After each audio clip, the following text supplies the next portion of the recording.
Bakit di kay Carlos? Buhay ni Angelica Yulo, gagawa ng pelikula.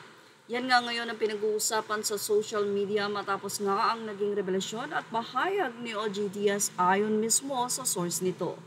Isa si OG Diaz sa masasabi nating 90% ng kanyang mga binabalita ay totoo at 10% naman na pwedeng hindi. At dahil nga galing sa Singapore itong si Mami Angge, at doon mismo sa kanyang Facebook page ay nagpasalamat ito sa nag-sponsor ng kanyang trip Singapore. Ayon kay Mrs. Angelica by SGC Manila in a bit. Thank you to the kind-hearted woman who sponsored our stay in one of a luxurious hotel in SG for 1 week with matching pocket money. Thank you so much. God bless you more. She doesn't want to mention her name. Thank you also to my eldest daughter, my travel buddy and food buddy for sponsoring my airfare ticket.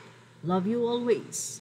Sa naging revelasyon ng talent manager na si OG Diaz, ayon sa kanya, ang pagpunta sa Singapore, nag-sponsor dito ay siya mismo ang nagsabing nais daw na isa pelikula ang buhay ni Mrs. Angelica Yulo. Actually, inalok din daw ang family ni Mrs. Angelica na tumira sa Baler kung saan ang nasabing sponsor na ito ay milyonaryo, bilyonaryo dahil ang nasabing bahay daw na pinatitiran sa family Yulo ay nagkakahalaga ng 95 million pesos na anytime pwede daw tumira doon ang ina ni Carlos Yulo at mga kapatid nito at ama. Well, ayon sa mga netizen, mukha daw mas interesado ang producer sa buhay ni Angelica kesa sa buhay ni Carlos Yulo. Pero kasama naman daw doon yun. Yan ang naging bahagi din ni OG Diaz matapos siyang tanungin ni Loy na bakit daw hindi ang buhay ni Carlos Yulo ang isa pelikula.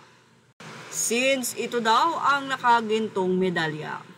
Anyway, may mga netizen na nagsabi na dapat lang daw na isa pelikula dahil malalaman natin kung paano niya ni-raise ang tatlong atleta at kagagaling. Pati ang panganay nito ay magaling na trainer din sa mga susunod na atletang Pilipino. Anyway, ilang mga netizen ang nagsabi na mas interesting daw kasi si Mrs. Angelica Yulo dahil ito ay mas maraming naging experience sa buhay, silang mag-asawa.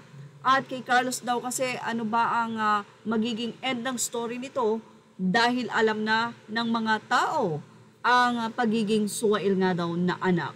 Well, ano masasabi nyo dito dahil mukhang ang mga sponsor ngayon ay hindi na kay Carlos at kay Chloe. Mukhang ang incentives ay nagtapos na at ngayon naman bumabawi ang mga netizen sa mga magulang ni Kaloy na tila tuluyan ng kinalimutan ng full-time Gold Olympics medalist. Yan ang ating Showbiz Snap update. Images are all credit to the rightful owners. Thank you for watching. Please like, share, and subscribe.